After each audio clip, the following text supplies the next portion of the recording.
Among them, his running mate, Mother Karua. Now, Governors Charity Ngilu, Wycliffe Oparanya, and Professor Anyang' Nyong'o, Anglican Church Archbishop Dr. Jackson Elizabeth, who led the service, prayed for the leaders present, even as he called on the electorate to choose leaders who have integrity and will steer the country towards development. The house of God is a house of prayer, and we want to thank God that even as those who are seeking leadership acknowledge that it is through God's door that leadership can be attained. We are also moving as a nation, Kenya, gearing towards new leadership. As every 5 years present according to our constitution, that election must be done for the nation to have fresh leadership.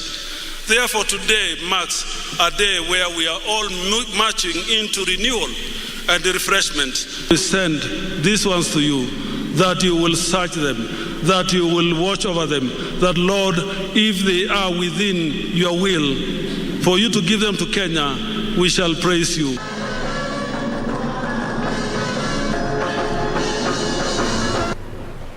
In other news, the Independent Policing and Oversight Authority, IPOA, has commenced investigations into the Masimba incident in Kajiado County, where 4 people were shot dead and scores others injured during anti-human wildlife conflict demonstrations.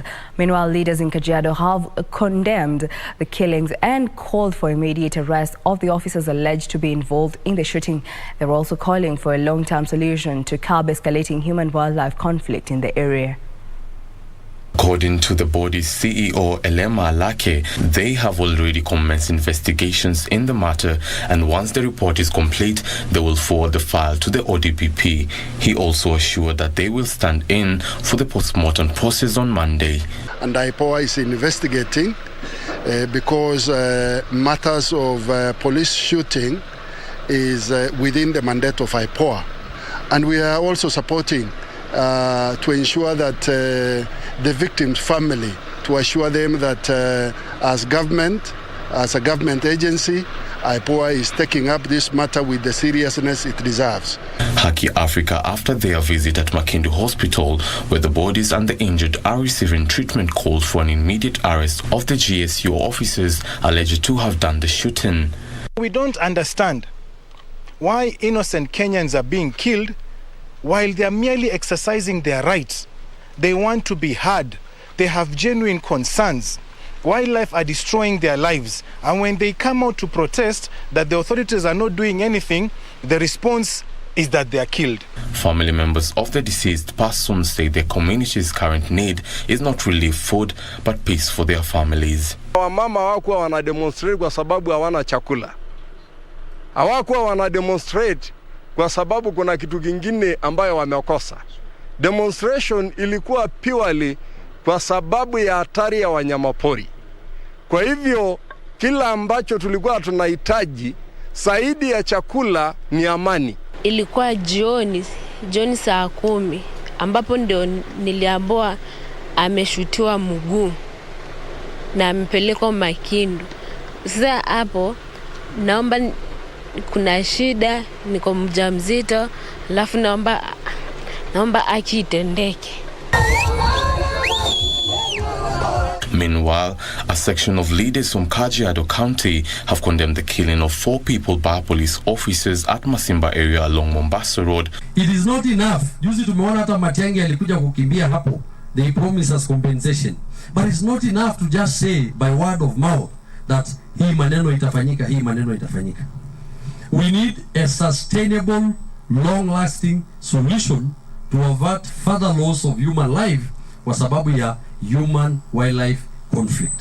Former Kajiado Governor David Nkedianye said the government needs to move with speed to ensure smooth learning of students in the areas affected by human-wildlife conflict.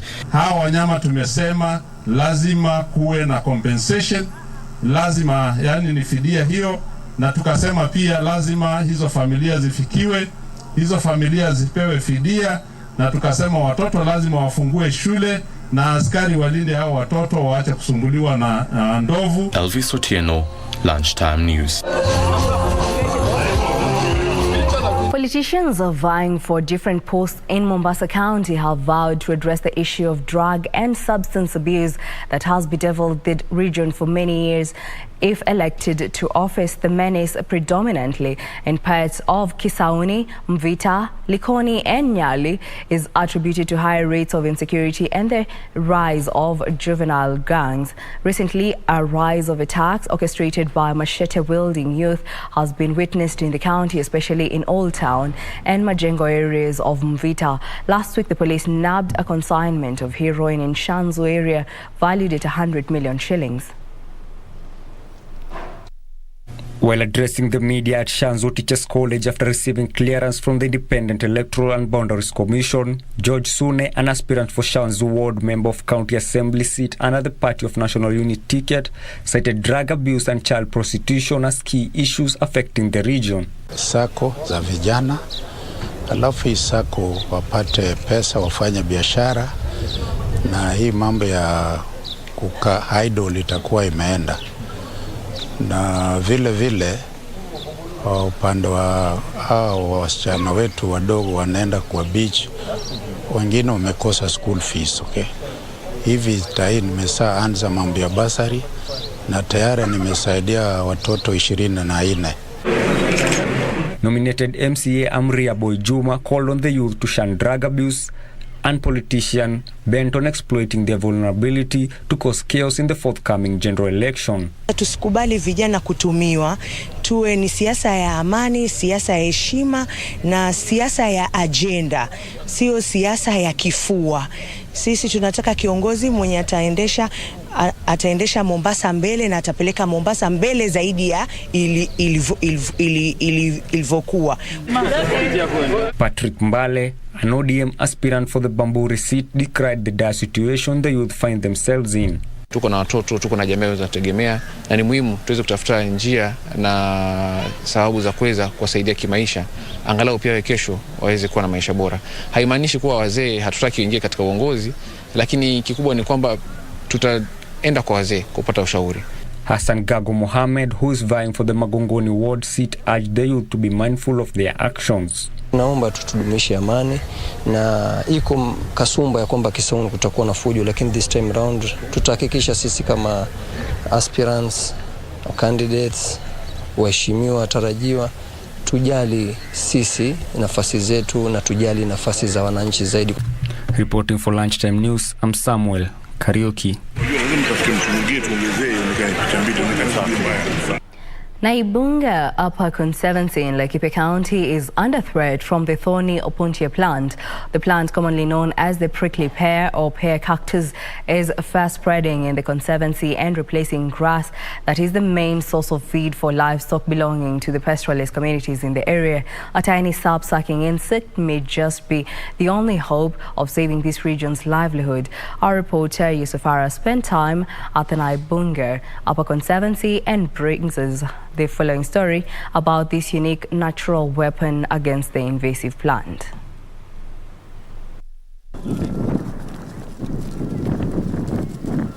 Laikipia County's Naibunga Upper Conservancy, a region densely populated by pastoralists with livestock being their main source of livelihood. Their livelihood is, however, under threat from a thorny invasive enemy, the Opuntia plant. Up close, this plant seems more of an aesthetic, and one wouldn't imagine the havoc this plant introduced by the British in the pre-colonial period as fences for their land and overall beauty is causing in this region. When this Opuntia came in, it totally now took over grazing fields. It colonized the grasslands. It inhibited growth of grasses that used to be there, the perennial grasses, and also the other adaptable grasses. So you found that the livestock didn't have anything else to feed on other than this Opuntia. And yes, this Opuntia is nutritive, but now it had other adverse effects to this livestock. You found out that it has caused mouth sores and also throats, And with time now, it has also clogged the intestines. And when the intestines are clogged, this livestock become emaciated and eventually die. Where grass once grew, Opuntia has replaced it, and livestock here fall prey to its beauty and the juicy fruit it has as a replacement for the grass. This is, however, doing more harm than good. We have lost a lot of stocks onto Opuntia.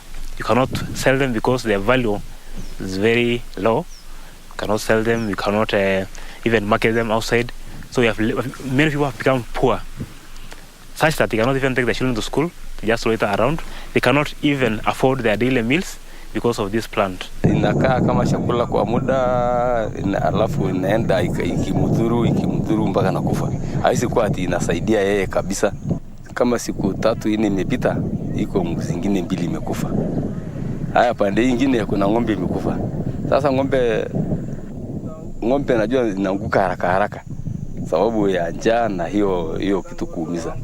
Kwa hivyo hawezi kumaliza siku 4 bila ng'ombe kukufa.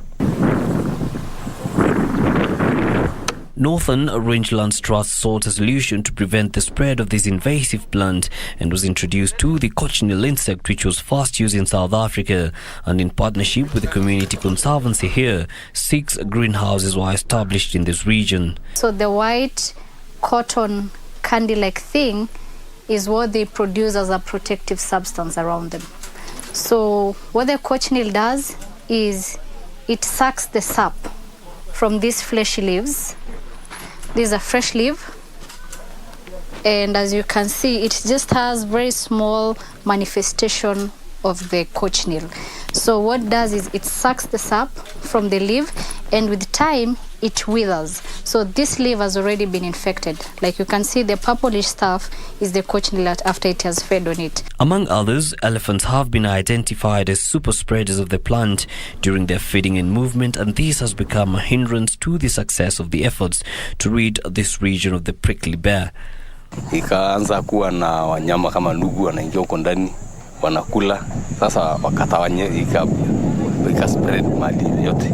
Other plants are not doing well because they observe a lot of water, so it dominates places, and it also can grow anywhere. We have blind animals back at home. You can see some of the goats that are totally blind, cows, and also some that cannot graze due to the affection of the lips and also the tongues. They just, you can see their mouths cannot move, they cannot graze anymore. Despite these challenges, the women of this conservancy, who are paid by Northern Rangelands Trust, visit this greenhouse every 2 weeks to take freshly infested Opuntia, which is coated with a cotton candy-like substance. The infected ones are placed at the base of the healthy cacti, and wind transfers the flightless insects to adjacent plants to allow fresh infestation. The sap-sucking insect feeds on the plant to its complete decomposition. When now the virus consumes the sap, the plants become like this. They dries totally and it dies. And now when it now dies, it just spreads on the ground by itself, having no any other much effects to livestock and human beings. It is working very nicely, especially in dry season. Like you visit some places like just the 40 acres of Twala, we actually eradicated completely because we can cut and also dig to get the roots, and then we place in one place, and then we take the cochineal and put on top of it, and it completely dry off. Women involvement in this project has been a game changer for us because it's been very easy to involve women in this process.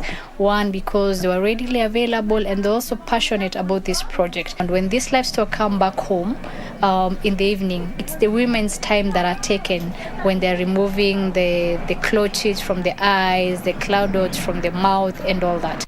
The Conservancy gets its support from the Trust but is calling on more donors to come to their aid and assist them in this battle to save their livestock and livelihoods. The women in this Conservancy are committed to reclaiming back their land in hopes that where the Opuntia plant grows today, the grass for their livestock will grow in the future days. Isufar reporting for KBC Channel 1 from the Naibunga Conservancy, Laikipia County. Now, just after the Azimio la Umoja One Kenya coalition party candidate Raila Odinga and his running mate Martha Karua have been cleared to contest for the presidency in August general election, Odinga has led the Azimio brigade to Ndugu grounds in Langata constituency for a rally. Now, let's listen in where the Azimio la Umoja One Kenya coalition party candidate Raila Odinga is speaking. Kuna soko, kuna shule, kuna vituo ya matibabu. Haya yote yakufanyika ili kama pale tulianza. Tutaendelea na hiyo kazi vizuri. Manyumba ambayo yatajengwa ya bei ya chini ambayo nyinyi nyote mtapata manyumba. Sawa? Hiyo kazi itaendelea mara moja. Tutaanza hiyo kazi mara moja, ili watu wetu waweze kupata malazi sawa sawa. Kazi vile vile, kazi mtaani tutaendeleza. Kazi mtaani tutarudisha.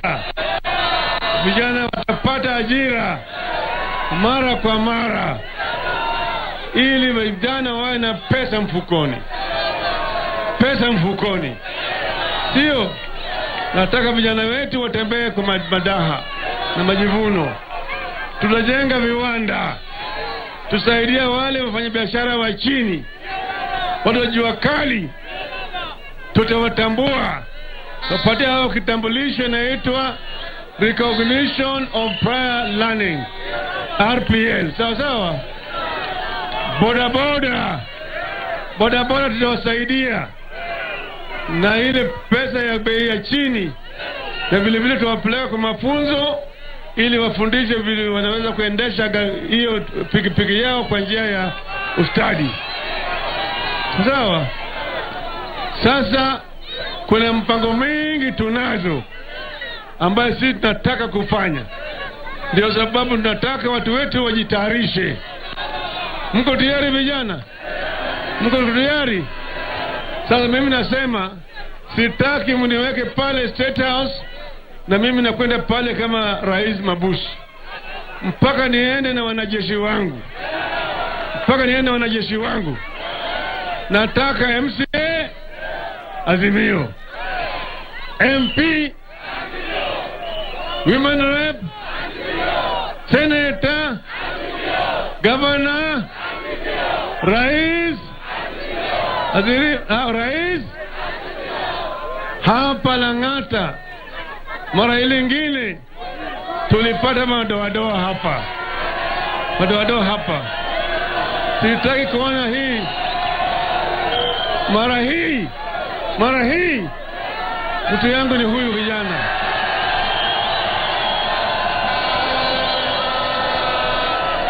Sawa. Na ngambo ile Kibira mtu yangu ni huyu. Sawa. MCA ni huyu kijana. Nairobi West huyo kijana. Sawa. South C iko wapi?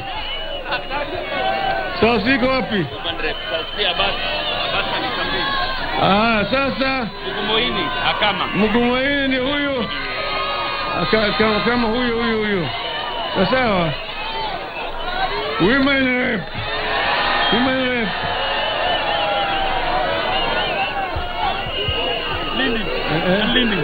Lindi jera.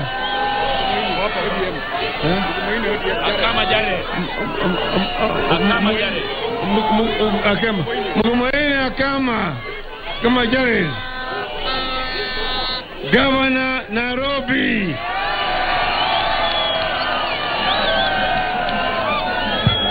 Senator Nairobi. Hello, vijana, mtakuwa tayari kwa wanajeshi wa baba? Wangapi wanakuwa wanajeshi wa baba? Basi Abilawi.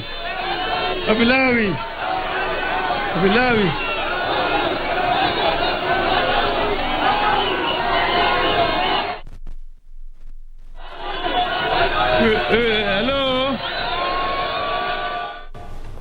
Well, that is Azimio la Umoja One Kenya Coalition party candidate Raila Odinga leading the Azimio Brigade at Undugu grounds in Langata constituency.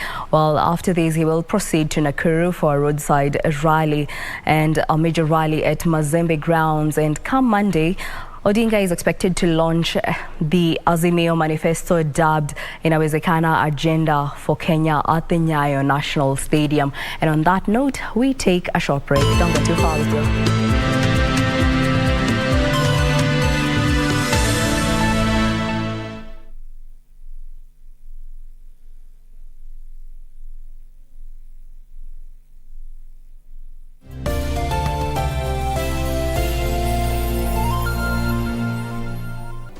Do you have a news story to share with KBC? Get in touch swiftly on email news@kbc.co.ke or call 0723 892 654 or 0734 780 124.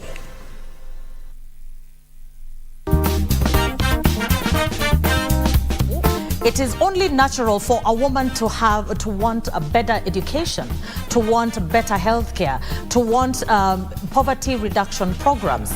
And that, my dear friends, is what is the woman's vote.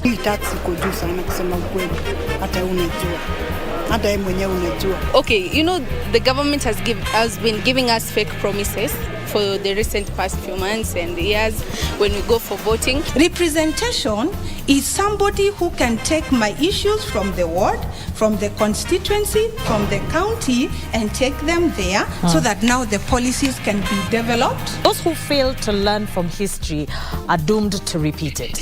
It takes courage. Don't feel ashamed. Uchaguzi mkuu wa tarehe 9 Agosti utabadilisha pakubwa taswira ya kisiasa ya taifa hili. Je, hii inamaanisha nini kwako wewe mpiga kura? Kila Jumapili saa 12 jioni, jiunge nao Gladys Mungai na Harith Salim kwenye makala yetu ya Kenya ya Amua, ambapo pamoja na wadau mbalimbali watajadili na kudadavua kwa kina michakato ya uchaguzi. Fanya uamuzi wa busara. Usikose kutazama Kenya ya Amua kila Jumapili kwenye runinga uipendayo ya KBC Channel 1.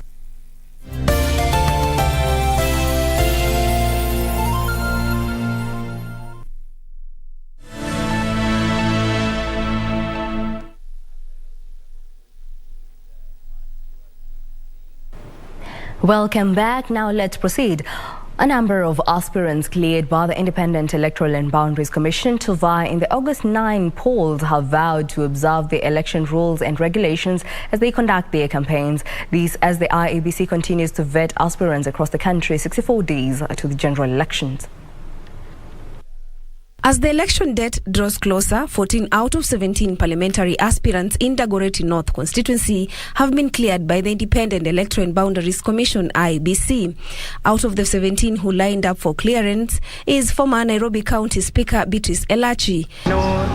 It is a journey that we have walked, and today now I'm a candidate to humbly go and look for votes and to request the people of Dagoretti North to believe in my manifesto. Elsewhere in Narok County, Kuya Ole Kijabe, who has served Kimindet ward residents for the last 35 years, first as a councillor, has been cleared by the IEBC to defend his seat. And a section of candidates from Nyandarua County, led by Women Representative Faith Warimi Gitau, who is defending her seat on a UDA ticket, and Judy Nyambura, who is seeking election on a TSP ticket, have called on the IEBC and the government to ensure a level playing ground for all candidates. The TSP members are going to conduct peaceful elections, and today with me I'll be with my proposer and my seconder, all of them from the TSP party, and we are going to conduct peaceful campaign with no abuses. For Lunchtime News, I'm Zainab Said.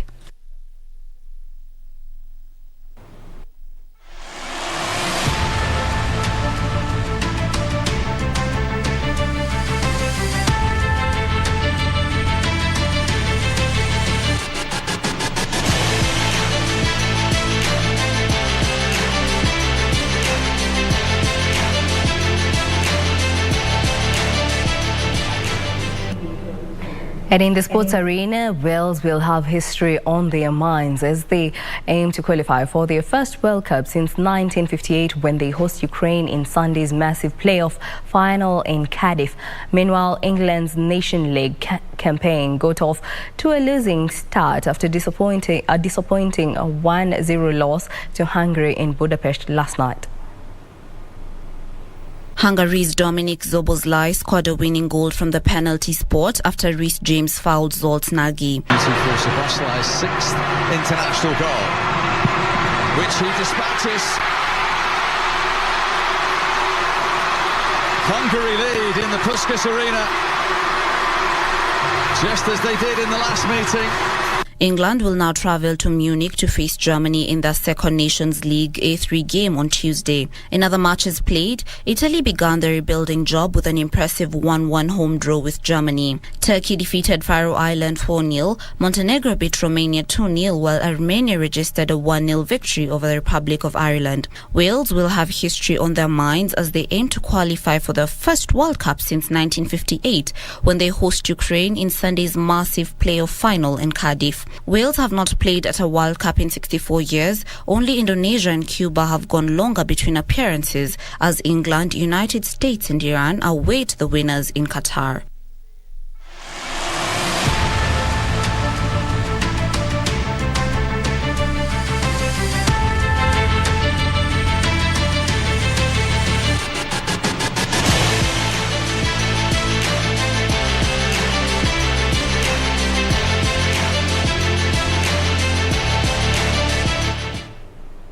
Well, that brings us to the end of our bulletin this afternoon. Thank you for choosing KBC Channel 1.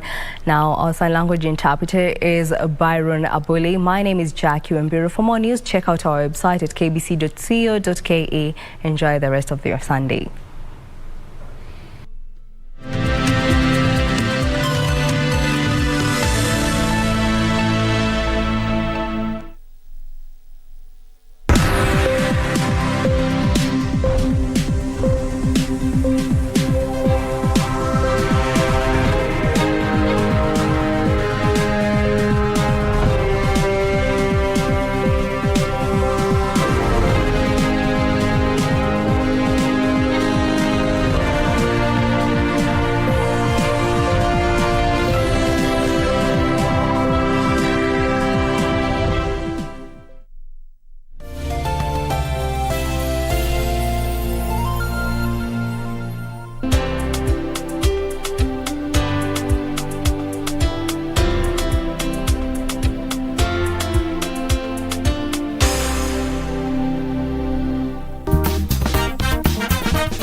It is only natural for a woman to want a better education, to want better healthcare, to want poverty reduction programs. And that, my dear friends, is what is the woman's vote.